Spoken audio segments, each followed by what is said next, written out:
Time கேட்குறாரு. இன்னும் எவ்வளோ டைம் கேட்பாரு? ஒரு ஆட்சி முடி சொல்ல போக கொடுப்பாரா? 10 வருஷத்துக்கா? முதலமைச்சர் சீட்டில் அவர் தான் உட்காரணும்னு ஒரு ஆசைப்படுறாரு. நல்லா பண்ணிக்கலாம்.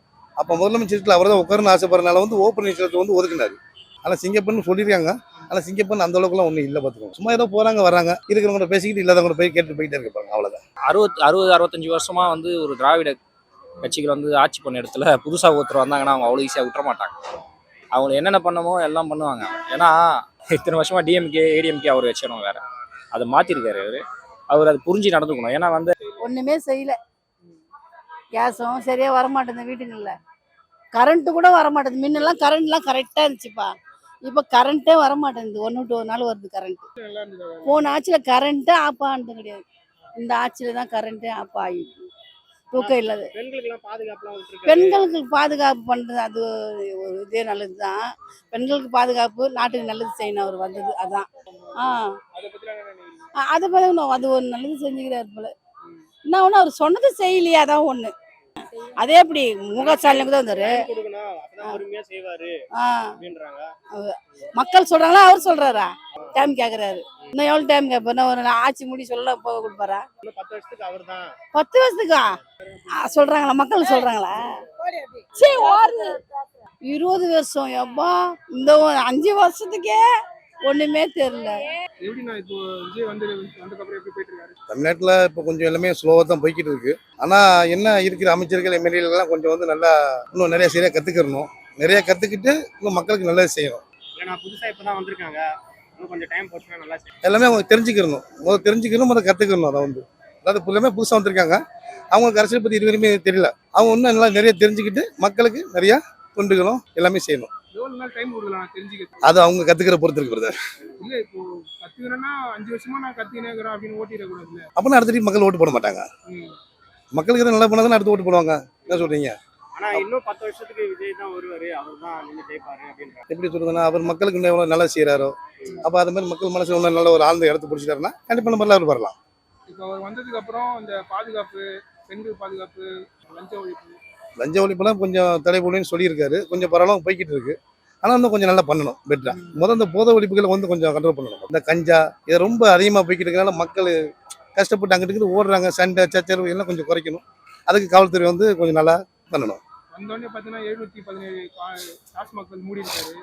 நான் பார்த்துக்கிட்டு தான் இருக்கேன். போகிற ஒரு வண்டியாக ஓட்டிக்கிறேன். நான் போகிற பக்கம் ஒயின் ஷாப்பில் வந்துட்டு தான் இருக்கேன். 10க்கு 20 கொடுத்த வாங்குறேன்னு சொல்கிறாங்களே தவிர இன்ன வரைக்கும் யாருமே குறையா வாங்கலை. ஸோ அதை கொஞ்சம் கவர்மெண்ட் கொஞ்சம் ஃபாலோ பண்ணணும். வாங்கிட்டு தான் இருக்காங்க, பிரச்சனை பண்ணிட்டு தான் இருக்காங்க. அண்ணாமலை ஆக்சுவலாக பிஜேபியில் இருக்கும்போது வந்து நல்லா இன்னைக்கு அவர் பிஜேபி வந்ததுக்கப்புறம் வந்து எப்படி சொன்னா ஒரு ஊருக்கு வந்து 50 பேர் இருந்தாங்க. அண்ணாமலை வந்து ஒரு 500 பேர் 5000 பேர் அப்படின்ற அளவுக்கு ஒரு பிஜேபி வந்து ஒரு நல்ல மாற்றத்தை கொண்டு போனாரு. ஸோ இப்போ அவர் பிஜேபி விட்டு போயிட்டாரு. ஆனால் இப்போ போனதுக்கப்புறம் என்ன செய்யறாரு ஏன் செய்யறதுன்னு தெரியல. இப்போ தனி கட்சி ஆரம்பிச்சிருக்காரு, முதல் மாநாடு ஆரம்பிச்சு போட்டிருக்காரு. அதாவது இனிமேல் மக்கள் என்ன செய்யறாங்கன்னு தெரியல, பார்க்கலாம். 2031 அவர் தான் சொல்றாரு. ஆனால் மக்கள் நினைக்கணும்ல, பார்க்கலாம். அந்த கட்சியில் உள்ளவங்க தான் பூரா விஜய் கட்சிக்கு வந்துட்டாங்கல்ல. என்ன சொல்றீங்க?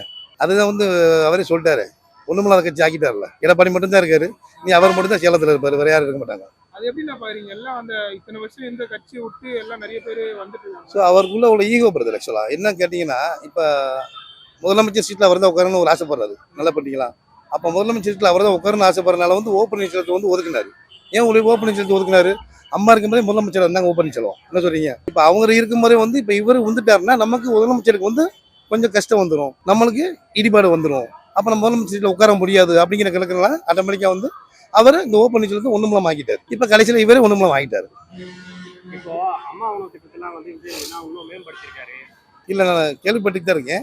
இப்ப கொஞ்சம் அம்மா மெஸ்ல வந்து கொஞ்சம் சாப்பாடுலாம் இம்ப்ரூவ் பண்ணியிருக்காங்க, கொஞ்சம் நல்லா இருக்கும் சொல்லிட்டு தான் இருக்காங்க மக்கள். பெண்களுக்கு பாதுகாப்பு எந்த அளவுக்கு இருக்குன்னா இல்ல இன்னும் இம்ப்ரூவ் பண்ணணுமா? இப்பதானே சொல்லியிருக்காங்க, இனிமேல் தான் வரணும் வருது. பெண்களுக்கு பாதுகாப்புன்னு சொல்லிட்டு தான் இருக்காங்க. அதை இனிமேல் தான் 8 மணிக்கு கொண்டு வரணும். பார்த்துக்கோங்க, கொண்டு வரணும்னா அந்த கவர்மெண்ட் வந்து 8 மணிக்கு இனி எல்லா தெளிவுலையும் வந்து அவங்க வந்து கண்ட்ரோல் பண்ணி அந்த பெண்களுக்கு பாதுகாப்பு கொடுக்கணும். ஆனால் சிங்கப்பூர்னு சொல்லியிருக்காங்க. ஆனால் சிங்கப்பூர் அந்த அளவுக்குலாம் ஒன்றும் இல்லை பார்த்துக்கோங்க. சும்மா ஏதோ போகிறாங்க வராங்க, இருக்கிறவங்க பேசிக்கிட்டு இல்லாதவங்க போய் கேட்டு போயிட்டே இருப்பாங்க, அவ்வளோதான். சிங்கப்பூர்னா ஒரு திறமையானவங்களை போடணும் வருது. ஆக்சுவலாக ஒரு கராத்தே தெரிஞ்சவங்க, ஒரு சிலம்பு தெரிஞ்சவங்க, அவங்கள வந்து சிங்கப்பண்ண போடணும். எல்லா பெண்களும் வந்து சிங்கப்பண்ண போட்டுறதா? பெண்கள் குறை சொல்ல வரல. ஆக்சுவலாக சிங்கப்பண்ணா ஒரு கராத்தே தெரிஞ்சவங்க, ஒரு சிலம்பு சுற்றுறவங்க, அவங்களும் வந்து சிங்கப்பண்ண போட்டால் ஒரு 4 பேர் தண்ணி அடிக்கிறவங்க வந்தாச்சு, ஒரு 2 பேர் வந்து கையை பிடிச்சி எடுத்தாச்சு. அப்போ திருப்பி இவங்களும் அடிக்கிற அளவுக்கு பலம் இருக்கணுமே. அதான் சிங்கப்பெண். சிங்கப்பெண்ணே வந்து பாவமாக இருக்காங்க எல்லாருமே. ஆனா இன்னமும் நிறைய இடத்துல சிங்கப்பெண் எதுவும் பார்க்க முடியல, அந்த அளவுக்கு இல்லை அப்படின்றாங்க. இல்லை அங்கங்கே ஒரு வண்டி நிற்கிது, அதில் ஒரு 4 பேர் 2 பேர் இருக்காங்க. ஆனால் அவங்களே பாவமாக தான் இருக்காங்க. நல்லா ஹெல்த்தியாக வர சொல்லுங்க, சரிங்களா? தனுஷ் கூட வந்து இப்போ வர நிகழ் சூர்யா பார்த்தீங்கன்னா ஒரு சைடு உருவாக்கிட்டு இருக்காரு. ஆக்சுவலாக விஜய் வந்து நல்லா பார்த்தீங்கன்னா ஒரு சினிமா துறையில் வந்து எல்லாத்துக்கும் தெரிஞ்சுதான் ஆக்சுவலாக வந்து மக்கள்லாம் ஓட்டு போட்டிருக்காங்க அவர் மேலே உள்ள ஆர்வத்தில். அப்பா அம்மாட்ட வந்து பிள்ளைய சொல்லி ஓட்டு போட்டிருக்கு. இன்னைக்கு 15 வயசு பிள்ளைங்க இவங்க வந்து விஜய் விஜய் விஜய் தான் சொல்கிறாங்க. அவங்களுக்கு இன்னும் 5 வருஷம் கழிச்சு வந்து 20 வயசு வந்துடும். அவங்களும் கண்டிப்பாக ஓட்டு தான் போட போகிறாங்க. ஆனால் அவங்க ஆட்சியை நல்ல மாதிரி நடத்தட்டும். ஜெய்ஹிந்த். திமுக பத்தின ஸ்டாலின் ஐயா சூப்பர் தான், ஸ்டாலின் சூப்பர். எப்பவுமே சூப்பர் தான் அவர். இப்போ ஆனால் அவர் குளத்தூர்ல இல்லை அவர் வந்து நிறைய ஆக்சுவலாக பண்ணியிருக்காரு எக்கச்சக்கமா. ஆக்சுவலாக வந்து இப்போ குளத்தூரில் வந்து அவர் தோத்தது வந்து யாராலுமே தாங்கிக்க முடியாது. ஏன்னா அவர் நிறைய பண்ணியிருக்காரு. குப்பை பெண் திட்டம், கல்வி கடன் எல்லாமே நிறைய பண்ணியிருக்காரு. உணவு, மதிய உணவு எல்லாமே நல்லா பண்ணியிருக்காரு. ஆனால் அப்படி இருந்தும் மக்கள் ஏன் தோக்கடிச்சாங்கிறது தெரியல. ஆனால் அந்த குளத்தூர் மக்கள் ரொம்ப கஷ்டப்படுவாங்க, கண்டிப்பாக கஷ்டப்படுவாங்க. என்ன ஒன்று, இந்த ஆட்சி வந்து சிறப்பாக நடந்து எல்லாத்துக்கும் ஒரு பாதுகாப்பு கொடுத்து மக்களுக்கு நல்லா செஞ்சால் போதும். அந்தந்த ஊர் எம்எல்ஏ, சட்டமன்ற உறுப்பினர், இல்லை அந்த தொகுதி எம்பி அவங்களாம் வந்து அந்த கட்சியில் வந்து அதை தப்பு பண்ணாங்களா அவங்க அடிப்படை உறுப்பினர் வந்து நீக்கிடுங்க, அவ்வளோதான். அதை விட்டு திருப்பி அந்த கட்சிக்காரன் தான் வச்சு கூட வச்சுக்கிட்டே வந்து நீங்கள் சார்ஜ் அளிக்க வேண்டாம் தயவு செஞ்சு. எதனாலன்னு கேட்டுட்டிங்கன்னா அவர் சட்டமன்றத்தில் பேசலை விஜய் அதிகமாக, ஏதோ பேப்பர் பார்த்து தான் படிக்கிறாரு. ஆனால் இப்போ இதே வந்து திருச்சியில் போய் பேசினார் பார்த்தீங்களா, எவ்வளோ சூப்பராக பேசுகிறாரு. ஸ்டாலின் சார்னு எவ்வளோ பேசுகிறாரு. ஆனால் அதையே சட்டமன்றத்தில் பேச மாட்டேன் நானும் கூட கேட்குறேங்க. அதே தான் சட்டமன்றத்தில் அவர் பேச மாட்டேங்கிறாரு, பேப்பரில் எழுதி வச்ச மட்டும் தான் பேசுகிறாரு. மற்றபடி ஊராக பேச சொல்லும்போது நல்லா பேசுகிறாரு. அப்போ சட்டமன்றத்துக்கு வந்துட்டு நம்ம முதலமைச்சர் ஆகிட்டோம்னு சொல்லி ஒரு எப்படி சொல்லுவோம், முதலமைச்சர் ஆகிட்டோம்னு சொல்லி ஒரு தென்னவட்டில் உட்காந்துருக்காங்க கூட எனக்கு தெரியல. நல்லா போயிட்டு இருக்கு. என்ன எதிர்பார்த்தமோ ஒரு மாற்றம் வேணும்னு சொல்லி எதிர்பார்த்தது இப்போ வந்த மாதிரி தான் இருக்கு. மாற்றத்துக்காக தான் ஓட்டு போட்டாங்க. ஆமாம், கண்டிப்பாக அந்த மாதிரி தமிழ்நாட்டில் எதனா ஒரு மாற்றம் சேஞ்சஸ் நிறைய இருக்கு, நிறைய பார்க்குறோம் நம்ம. ஏன்னா நிறைய கவர்மெண்ட் ஆஃபீஸ்லாம் வந்து பார்த்தீங்கன்னா ₹1 கொடுக்காம எந்த விஷயமும் நடக்காது. இப்போ அது வந்து பார்த்தீங்கன்னா மாறி இருக்கு. பஞ்செல்லாம் ஒழிஞ்சிருக்கு. ஆமாம், கம்ப்ளீட்டான்னு சொல்ல முடியாது, அதுக்கான மூவ் ஆன் பண்ணுறாங்க. அந்த முன்னெடுப்பு நல்லா இருக்கு. அது ஒரு 2 இயர்ஸ் 2.5 இயர்ஸில் அது மொத்தமாக காணாமல் போயிடுன்னு நினைக்கிறேன். ஆனால் எந்த ஒரு கட்சி இப்போ ஆட்சி வந்ததுக்கு அப்புறமா இந்த அளவுக்கு ஒரு கெட்ட பேர் எடுத்தது இல்லை அப்படின்ற மாதிரி சொல்றாங்க. இல்லை அது வந்து 65 வருஷமாக வந்து ஒரு திராவிட கட்சிகள் வந்து ஆட்சி பண்ண இடத்துல புதுசாக ஒருத்தர் வந்தாங்கன்னா அவங்க அவ்வளோ ஈஸியாக விட்டுற மாட்டாங்க. அவங்க என்னென்ன பண்ணமோ எல்லாம் பண்ணுவாங்க. ஏன்னா அதிகாரத்தை பார்த்த ஒருத்தங்க வந்து அதிகாரம் இல்லாமல் இருக்கிறாங்களே, அந்த நிலைமை வந்து அவங்கள வந்து அப்படி இருக்கக்கூடாது. அதனால் பொய்யான சில விஷயங்கள்லாம் போட்டு அவங்கள காலி பண்ணணும்னு சொல்லி பார்ப்பாங்க. அந்த வேலையை அது வந்து ஆரம்ப காலத்துலேருந்தே செஞ்சவங்க தான் அவங்க. அது இப்போ இவருக்கு செய்கிறாங்க. அதான் விஷயம். அவர் வந்ததுக்கு அப்புறம் மது கடைகள்லாம் நிறைய மூடி இருந்தாங்க. அதெல்லாம் நல்ல சேஞ்சஸ் தான். அது நல்ல சேஞ்சஸ். அது இன்னும் இம்ப்ரூவ்மெண்ட் பண்ணணும், மதுவிலக்கு முழுமையாக கொண்டு வரணும் தமிழ்நாட்டில். அது வந்தால் கொஞ்சம் நல்லாயிருக்கும். ஆனால் இது பார்த்தீங்கன்னா 6 மாதம் கூட தாங்காது. அதெல்லாம் எப்படிங்க? மக்கள் தேர்ந்தெடுத்துருக்குறாங்க. நீங்கள் 6 மாதம் தாங்காமல் நீங்கள் திரும்பவும் ரீஎலெக்ஷன் போனீங்கன்னா 60 வருஷம் உங்களால் வர முடியாது. இதுக்கப்புறம் 60 வருஷமும் வர முடியாது. ஏன்னா மக்கள் பார்த்துட்டு இருக்காங்க, மக்களுக்கு தெரியும்ல. மக்கள் என்ன முடிவு எடுக்கிறாங்களோ அதுதான் வந்து நிலைக்கும். நம்ம அவங்கள மீறி நம்ம ஏதாவது செய்யணும்னு நினைச்சோம்னா அதுக்கான பதிலடியை மக்கள் கொடுப்பாங்க. ஆனால் இன்னமும் சரியா எதுவுமே செய்யலை. அவர் சொன்ன திட்டங்கள் பல திட்டங்கள் சொன்னார், ஆனால் ஒன்றும் வரல. இல்லை இப்போ எல்லாமே வந்து ஓவராலாக எல்லாம் செய்யணும். ஒரு குழந்தை உருவாகணும்னா 10 மாதம் டைம் எடுக்கும்ல. ஒரு குழந்தைக்கே அப்படின்னா ஒரு கவர்மெண்ட்டு புதுசாக அதுவும் இதுக்கு முன்னாடி வந்து எந்த அளவுக்கும் வந்து எக்ஸ்பீரியன்ஸ் இல்லாத ஒரு அமைச்சரவை அவங்க வந்திருக்கிறாங்க அப்படின்னா கொஞ்சம் டைம் கொடுப்போம். நம்ம டைம் கொடுத்துட்டு இதெல்லாம் செய்யலாம்னு நம்ம கொஸ்டின் கேட்கலாம். டைமே கொடுக்காம நீங்கள் கொஸ்டின் கேட்டிங்கன்னா என்ன ஆன்சர் பண்ண முடியும்? இப்போ இன்னொன்று விஷயம் பார்த்தீங்கன்னா எல்லாத்துலையும் ஸ்டிக்கர் ஒட்டின்னு இருக்கிறாங்க. நாங்கள் ஆட்சியில் இருக்கிறப்ப கொண்டு வந்த இதுவெல்லாம் இவங்க இப்போ வந்து எந்த ஆட்சி வந்தாலும் எந்த ஸ்டிக்கர் ஒட்டினாலுமே அது மக்கள் நலன் சார்ந்த விஷயம் தானே. அது கண்டினியூட்டி பண்ணுறாங்கல்ல, அதுவே பாராட்ட வேண்டிய விஷயம் தானே. அதில் ஸ்டிக்கர் ஒட்டினா ஸ்டிக்கர் ஒட்டலன்னா என்ன? நீங்கள் கொண்டு வந்தது வந்து அவங்க நிப்பாட்டல, மூவ் ஆன் பண்ணிட்டு தானே இருக்காங்க. இன்னமும் 10 வருஷத்துக்கு இவர் தான் சிஎம் அப்படின்றாங்க. 10 இல்லை, அவர் இருக்கிற வரைக்கும் அவர் தான் சிஎம். மக்கள் டிசைட் பண்ணிட்டாங்க. மக்கள் டிசைட் பண்ணிட்டாங்கன்னா மாற்ற முடியாது. அதை மாற்றினா அது பெரிய விஷயம் நடக்கணும். இன்னொரு 60 வருஷம் ஆகும். தனுஷும் பார்த்தீங்கன்னா கொடி அறிவிச்சிருக்காரு. சூர்யா ஒரு பக்கம் வந்து பண்ணிட்டு இருக்காரு. வரலாம், அது எந்த பிரச்சனையும் இல்லை. மக்கள் ஏற்றுக்கிட்டா யார் வேணாலும் வரலாம். அவங்க தான் தேர்ந்தெடுக்க போகிறாங்க. அது வந்து அந்த எப்படி சொல்கிறதுனா அந்த டைம் வரணும். அது கரெக்டாக கூட்டிகிட்டு வந்து விடணும். அந்த நபர் தான் ஆட்சி பண்ண முடியும். அந்த ஃபீல் வந்து மக்களுக்கு வந்து தளபதி மேலே இருந்தது. அதனால் வந்து அவர் வந்தார். அந்த இடத்த வந்து திரும்ப வந்து யாராவது ரீஃபில் பண்ணுவாங்கன்னா அது கஷ்டம் தான். இந்த மாதிரி வரவங்க விஜய் ஆகிட முடியுமா? கண்டிப்பாக முடியாது. விஜய் அது விஜய், எம்ஜிஆர் அது எம்ஜிஆர். ஓகேங்களா. எதனால அவருக்கு மட்டும் இந்த மாதிரி ஒரு ஆரவாரம் எம்ஜிஆருக்கு அப்புறம் விஜய் எம்ஜிஆருக்கு அப்புறம் ஏன் வருதுன்னா மக்கள் வந்து கனெக்ட் ஆயிட்டாங்க அவருக்கு. மற்ற ஆக்டர்ஸ்லாம் வந்து வெறுமனே மூவியை பார்த்துட்டு 3 மணி நேரம் பார்த்துட்டு வெளியே வந்தானா அவ்வளோதான். விஜய்ன்றவர் வந்து ஒரு ஃபேமிலிக்குள்ளேயே அவர் சொன்ன மாதிரி தான், நான் ஒரு ஃபேமிலிக்குள்ளேயே இருக்கிறேன்னு சொல்கிறாருல, அது வந்து நிஜம்தான். அதுதான் நமக்கு வந்து நிரூபணம் ஆயிருக்கு இந்த எலெக்ஷன். விஜய் வந்து பேசவே மாட்டாரு அப்படின்ற மாதிரி ஒரு விஷயம் சொல்லிட்டே இருக்காங்க. அவரே சொல்லிட்டாரு, சைலண்டாக வேலையை நம்ம பார்த்து செஞ்சுட்டே போகணும்னு. ஒர்க்கு தான் மெயின், பேசுறது ஒன்றும் பெரிய விஷயம் கிடையாது. வேலை நடக்குதா அதுதான் விஷயம். ஆரம்பிச்சிருக்காரு, அவரும் ஒரு பொலிட்டிஷியனாக ஆயிருக்காரு. ஏற்கனவே பொலிட்டிஷியனே இருந்தார். பிஜேபிலேருந்து பிரிஞ்சு வந்து அவர் ஒரு மூவ் ஆன் பண்ணுறாரு. அதை மக்கள் எப்படி ஏற்றுக்கிறாங்கன்னு எலெக்ஷன் வந்தால் அதில் நின்று பார்த்தாருன்னா தெரியும்.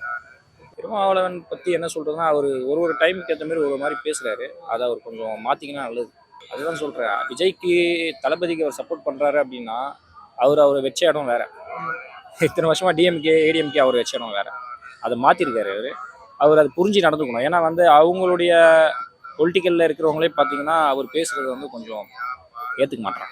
அவங்க கட்சிக்காரங்களே வந்தாச்சுன்னா ஓவராலாக ஒருத்தர்கிட்ட வந்துட்டோம்னா அவர் நம்மளை எப்படி நடத்துறாருன்றது, அவருக்கு ஈக்குவலாக அவர் நடத்துறாருன்றப்போ வந்து அவர்கிட்ட நீங்கள் வந்து அந்த இது பண்ண வேண்டிய அவசியமே இல்லையே. உங்களை அவங்க அப்படி நடத்தலைல்ல. நீங்களே அவரே சொல்லியிருக்காருல்ல எவ்வளோ மீட்டிங்களா, எங்களை வந்து அவங்க அந்த மாதிரி நடத்தலை அப்படின்ட்டு. இப்போ சட்டமன்றத்தில் பார்த்தீங்கன்னா பேச மாட்டார் விஜய், பேச மாட்டாருன்றாங்க. ஆனால் பேசினா வந்து உதயநிதி ஸ்டாலின் வந்து எழுந்து போயிடுறாங்க எல்லாரும். அதுதான் சொல்கிறேனே, அவங்க மக்கள் வந்து ஓட்டு போட்டு ஒரு எதிர்கட்சி தலைவராக அவங்க ஆக்கியிருக்காருன்னா, நீங்கள் பேசும்போது சட்டமன்றத்தில் அவர் எப்படி உட்காந்து பொறுமையாக நீங்கள் பேசின ஒவ்வொரு கமெண்ட்டுக்கும் காது கொடுத்து கேட்டாரோ, நீங்கள் எந்த மாதிரிலாம் பேசுனீங்க, அவரை எப்படிலாம் இழிவுபடுத்தி பேசுனீங்கன்றது சட்டமன்றம் நின்று கேட்டாரோ, அது கேட்குற தன்மை உங்களுக்கு இல்லை. அவ்வளோதான். 6 மாதம் ஆட்சி முடிவு இருக்குதுன்னு சொல்கிறாங்க. 6 மாதம் கழிச்சு இருக்கிறாங்க. அது எப்படி கலைக்க முடியாது தானே. அது மக்கள் வந்து தீர்ப்பு வந்து போட்டுட்டாங்க. மக்கள் தீர்ப்பு ஓட்டு போட்டாங்க. ஓட்டு போட்ட பிறகு நீ 6 மாதம் தாங்க 6 மாதம் தாங்கன்னா எப்படி ஆட்சி கழிச்சாங்க. மறுபடியும் மக்கள் வந்து அவரே தான் போடுவாங்க ஓட்டு. அது வந்து ஒன்றுமே மாற்றம் கிடையாது. அதே மாதிரி ஆட்சியில் வந்து அவர் சொன்னாருன்னா சொன்னதை செய்வார். சொல்லும்போது பொறுமையாக தான் செய்வார். அவர் திடீர்னு செய்யறாருனாக்கா எப்படி செய்வார். ஆட்சியில் வந்தவொடனே செய்ய முடியுமா. அவர் கூட தான் முக ஸ்டாலின் ஐயா சார் அவர்கள் 18 மாதம் கொடுத்தாரு. 1000 ரூபா போட்டார் எல்லா மக்களுக்கும் கொடுத்தாரு. எலெக்ஷன் டைமில் 5000 கொடுத்தாரு. மக்கள் மாறிடுச்சு. அதனால் ஒன்றும் பண்ண முடியாது. சரி வந்துட்டாரா விஜய், அதோட விட்டுடணும். அதோட விட்ட பிறகு அவர் என்ன நடத்துறாரு அதை நம்ம பார்க்கணும். அதை பார்த்து அதுக்கு பிறகு மக்களோட இன்னும் எலெக்ஷன் வைக்கும்போது ஓட்டை போட்டு நான் ஜெயிக்கிறதா, முக ஸ்டாலின் ஜெயிக்கிறதா, எடப்பாடி ஜெயிக்கிறாங்களோ, யார் ஜெயிக்கிறாங்களோ அதை பார்க்கணும். விடவே மாட்டாங்க. 2 மாசத்துல நீங்க ஒண்ணுமே பண்ணல. 2 மாதம் தான் வந்து 234 நாள் கூட நாளாகல 18 மாதம் பொறுத்து முக ஸ்டாலின் காசு போட்டு இப்போ வந்து ஒரு 6 மாதம் கூட ஆகலை. இல்லை எப்படி உடனே செய்ய முடியுமா. உடனே எல்லாத்தையும் சேர்த்து தான் செய்ய முடியும். எல்லாத்தையும் சேர்த்து என்னென்ன வருமானம் வருதோ என்னென்ன போகுதோ எல்லாத்தையும் சேர்த்து அதை பார்த்து அதை சேகரித்து அப்புறம் தான் மக்களுக்கு அதை கொடுக்க முடியும். மேல் இடத்துல சென்ட்ரலில் வந்து வாங்கி மோடி கிட்ட வாங்கி கொடுக்கணும். 4000 கோடிலாம் அது வந்து வாங்குறது சும்மா, அது பொய் சொல்கிறது. 4000 கோடி தான் கணக்கு வருது. இல்லை கணக்கு காட்ட மாட்டாங்களா. அது யாராக இருந்தாலும் சரி 4000 கோடி முக ஸ்டாலின் இருந்தாலும் சரி, இன்னும் எடப்பாடி இருந்தாலும் சரி 4000 கோடி கணக்கு வாங்கி இருக்குது. அதெல்லாம் சும்மா போய் கதை. 4000 கோடி வாங்கினா சும்மா கிடையாது. இப்போ கூட 1000 கோடி வாங்கிக்கிறாருன்றார் யார், நம்ம தளபதி விஜய். 1000 கோடி வாங்கி வச்சுக்கிறாரு, அக்கௌண்ட்டில் போட்டுக்கிறாரு இருக்குது. அது வந்து மக்களுக்கு இன்னும் இதெல்லாம் சரி பண்ணி கணக்கு பண்ணி அதெல்லாம் சேர்த்து வச்சு தான் கொடுப்பாங்க. 6 மாதம் பொறுத்து கொடுப்பாங்க. ஆமாம். அது டாஸ்மார்க்கில் வந்து அவருக்கு தெரியல, வருமானம் அதில் தான் வருது. டாஸ்மார்க் முடிக்கிறேன்னா கோயிலாண்ட வைக்கக்கூடாது, ஸ்கூலாண்ட வைக்கக்கூடாது, முக்கூட்டில் வைக்கக்கூடாது, அதெல்லாம் வைக்கக்கூடாது எடுத்துனால என்ன பண்ணுறாங்க மக்கள் வந்து இப்போ சரக்கு இப்போ சாராயம் குடிக்கிறவங்களாம் என்ன பண்ணுறான், ஒன்று பாதிக்கு பண்ணி உள்ளே போய் மெரிக்கிறானுங்க. மெரிச்சிங்க நாசம் பண்ணுறானுங்க. ஏரியாவுக்கு 2 கடை இருக்கணும். ஏரியாவுக்கு ஒரு கடை வச்சா என்ன பண்ண முடியும், ஒன்றே பண்ண முடியாது. இப்போ நம்ம சிமெண்ட் போட்டு போயிட்டு ஹோட்டல் கடைக்கிறோம், எல்லாம் உள்ள நஞ்சு கையை ஓடிக்கிறானுங்க. உள்ள கையை ஓடுறான், என் கையே வர முடியும், காசு கொடுத்து வாங்க முடியும். அந்த அளவுக்கு ரொம்ப நெரிசல். அப்போ நான் விஜய் நானும் கொடுத்துட்டேன், ஏன் அந்த கடையெல்லாம் எடுக்கணும், ஏன் சார் விஜய் சார் எதுக்கு எடுக்கணும், அங்கங்கே ஒரு கடை ஏரியாவுக்கு 2 கடை கொடுத்துங்க அப்படின்னு கேட்டேன். ஏன் விஜய் அவர் சொன்னார், ஒருத்தர் பக்கத்தில் இருக்கிறாரு, உங்கள் விஜய் தானே எடுத்தார் கடையை, நீ 6 ரூபாய்க்கு கேளம் அப்படின்னு சொல்கிறாங்க. 6 ரூபாய்க்கு கேளம் அப்படின்னு வந்து எடுத்தது வந்து உங்களுக்கு கஷ்டமாக இருக்குது. ஒரு ஏரியாவுக்கு 2 கடை இருக்கணும் சார். அப்போ இங்கே ஒரு 4 பேர் கலைவான், அங்கே ஒரு 4 பேர் கலைவான். இப்போ கோயம்பேட்டில் ஒரே ஏரியாவில் ஒரே கடை வச்சா என்ன பண்ண முடியும், எல்லாமே உள்ள நுழைஞ்சு சாப்பிட்றாங்க. இது இப்போ விஜய் வந்து எங்கே மெடிசின் வச்சாங்க பாரு, 43 வருஷம் பேர் செத்தாங்களா, அதுமாதிரி கதையாக கூட ஆகிடும். நல்ல நாள் இல்லை. அதுதான் விஜய் சார் சொல்கிறது, ஒரு ஏரியாவுக்கு 2 கடை விடணும். ஏன்னா ஒன்றும் பண்ண முடியாது. விஜய் வந்தது தப்பு இல்லை, ஒன் ஷாப் எடுத்ததும் தப்பு இல்லை, ஆனால் ஏரியாவுக்கு 2 கடை விடணும். ஏன்னா இப்போ வந்து ஒரு பேட்டி கொடுத்தாங்களாம். பேட்டி கொடுக்கும்போது கொளத்தூரில் போயிட்டு உடனே 10 நாளில் ரோடு போட்டு விட்டாராம். 10 நாளில் ரோடு போட்டு விட்டாராம். 10 நாளில் கொளத்தூர் தொகுதி ரோடு போட்டு விட்டாராம். சூப்பராக இருக்குது எங்கள் ஏரியான்னு சொல்கிறாங்களாம் அங்கே இருக்கிறவங்க. அதே முக ஸ்டாலின் என்ன சொல்கிறாருன்னா, ஃபஸ்ட்டில் நான் தப்பு பண்ணிட்டேன், என்னை மன்னிச்சிடுங்க, நான் தப்பு பண்ணிட்டேன் மன்னிச்சிடுங்க அப்படின்னு சொல்கிறாரு. அப்போ என்ன தப்பு பண்ணார் அவர்? அங்கே என்ன தப்பு பண்ணாரு அவருக்கு தான் தெரியும், நமக்கு தான் தெரியும். ஒரு நல்லது எல்லாம் நிறைய பண்ணிட்டேன் அப்படின்ற மாதிரி சொல்றாரு. நல்லது பண்ணாரோ கெட்டது பண்ணாரோ, மக்கள் மாறுவாங்க, திருப்பி மக்கள் மாற்றிட்டாங்க, மறுபடியும் மாறுவாங்க. ஆனால் இந்த முறை நான் தப்பு பண்ணிட்டேன் அப்படின்னு அவர் கொளத்தூர் தொகுதி தான் திமுக கோட்டை. அது இந்த மாதிரி அப்படியே மாறி போச்சு. அது யார் பண்ணுறது? விஜய் வந்த பிறகு எப்படின்னா இருக்கு? இப்போ லஞ்சம்லாம் யாரும் வாங்குறது இல்லை அப்படின்னு லஞ்சம்லாம் வாங்குறது கிடையாது. சொல்றாங்க. வாங்குறது கிடையாது. எங்கள் ஊரில் ஒரு கரண்ட்டே இல்லாத ஊர், செய்யூர் பகுதியில் கரண்ட்டே இல்லாத ஊர், ஒரு வீடு ஒன்று தனியாக இருந்துச்சு. அந்த வீடு பார்த்தா போஸ்ட் மரம் தூக்கின்னு அவனுக்கு வரானுங்க, தூக்கின்னு கரண்ட்டுக்காரனே வரானுங்க, தூக்கி வந்து லைனை போட்டு போஸ்ட் மரம் போட்டு கரண்ட்டு போட்டு விட்டு போகிறாங்க. விஜய் வந்த பிறகு இப்போ இவ்வளவு நாளா இல்ல. இவ்வளோ நாளாக இல்லை, இவ்வளோ நாளாக கிடையாது. அந்த வீட்டுக்கு ஓலை குச்சை போட்டு கோயிலாக மேய்த்து போட்டோ எடுத்து விஜய்க்கு தளபதிக்கு அனுப்பிச்சிக்கிறாங்க. உடனே என்ன பண்ணாங்க, போஸ்ட் மரம் போட்டு லைட்டு போட்டு விட்டு போயிட்டாங்க. வந்து ஒரு 10 நிமிஷம் லஞ்சம் கிடையாது, ஒன்றும் கிடையாது. அவர் வந்ததுக்கு அப்புறம் நிறைய நல்லது தான் நடந்துருக்கு. வேலை தான் நடக்குது, எதுவும் பிரச்சனை எதுவும் கிடையாது. இன்னும் 10 வருஷத்துக்கு அவர் தான் சிஎம் பண்றாங்க. அது இன்னும் 10 வருஷம் இல்லை, ஆட்சி கழிக்காத இருந்தாக்கா யார் வேணாலும் பண்ணலாம். நீ வரலாம், நானும் வரலாம். 6 மாதத்தில் ஆட்சி கழிச்சா என்ன பண்ண முடியும்? அதை எப்படி கலைக்க அது முடியும்? அனதா பவுட் ஆகிடும், அனதா பவுட் ஆகிடும். ஏன்னா வந்து இன்னும் கொஞ்சம் நாளில் கூட அவர் நல்லாவே இல்லையா செய்யறதுக்கு, திரும்பி மக்கள் ஓட்டு போடுறான்னு போட்டு விட்ருவாங்க.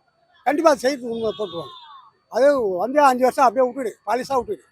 அடுத்த வாட்டி யார் நிற்கிறியா, நீ 50 ரூபா அதிகமாக தரியா, இன்னொருத்தர் 50 ரூபா 100 ரூபா தராங்களோ, மக்கள் கிட்ட எவ்வளோ சொல்கிறீங்களோ சொல்லுங்க, மக்கள் மாற்றி போடுவாங்க. அதான் உண்மை.